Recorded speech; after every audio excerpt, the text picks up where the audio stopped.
I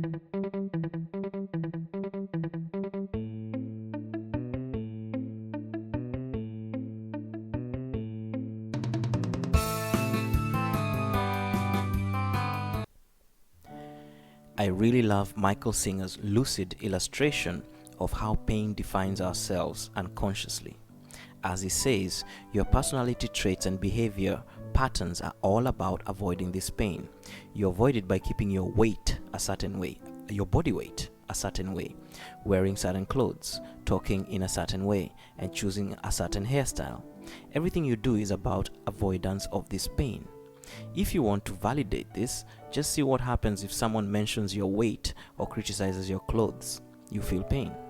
Every time you do something in the name of avoiding pain, that something becomes a link that holds the potential for the pain that you're avoiding. If you do not want to deal with the pain at its core, then what you do to avoid it had better work. If you're hiding yourself in a busy social life, then anything anyone does that challenges your self-esteem, such as not inviting you to an event, will cause you to feel the pain. Let's say you call a friend to go see a movie and they say they're busy. Some people feel hurt by that. You will feel pain if the reason you call them was the avoidance of pain. Let's say you go outside and you call your dog, "Hey, Spot, come here," and he doesn't come. If the reason you call Spot was to feed him, you'd just put the bowl down and let him eat when he wants.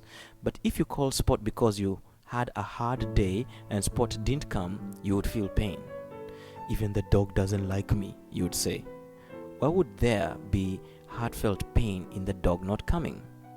Why would there be pain in a friend saying they are going someplace else and they can't go to the movie with you today?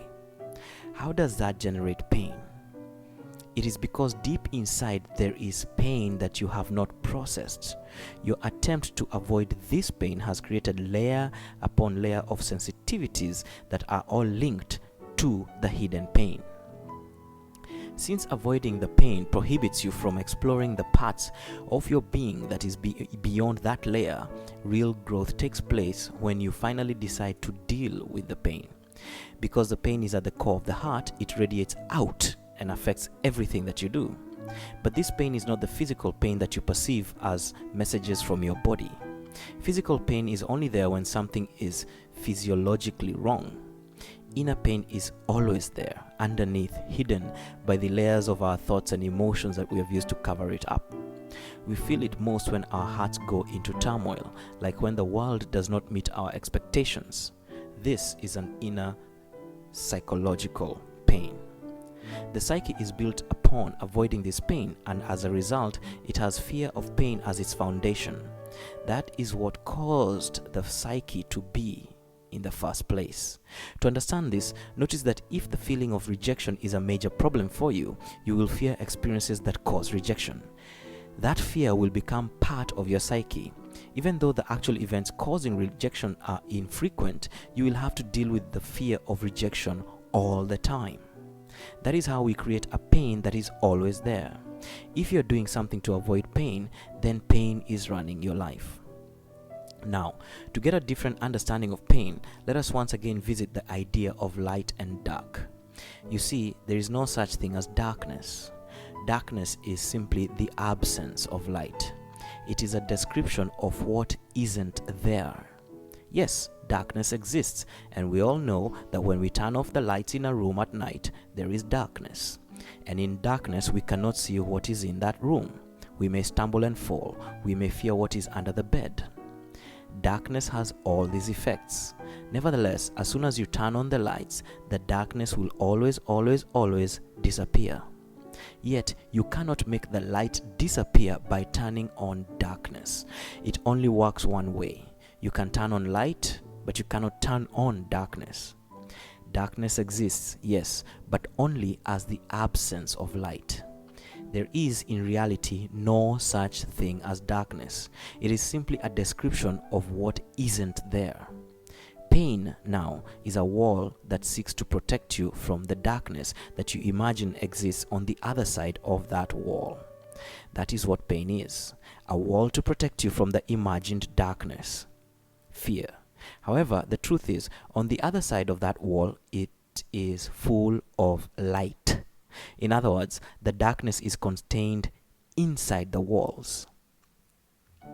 Outside, it is always light. Let's say that again. The darkness is contained inside the walls. Outside, it is always light. I mean, think about it. Even your own house behaves that way. When you're inside the house and you close all the windows and the curtains and the shutters and you turn off all the lights and it's daytime outside, the darkness is only contained inside the walls. So the walls themselves are the ones creating darkness inside of you. To eliminate the darkness, you knock off the walls and the light automatically comes in and eliminates the darkness. So if you see a wall and it is protecting you from unending darkness, you will not want to go there.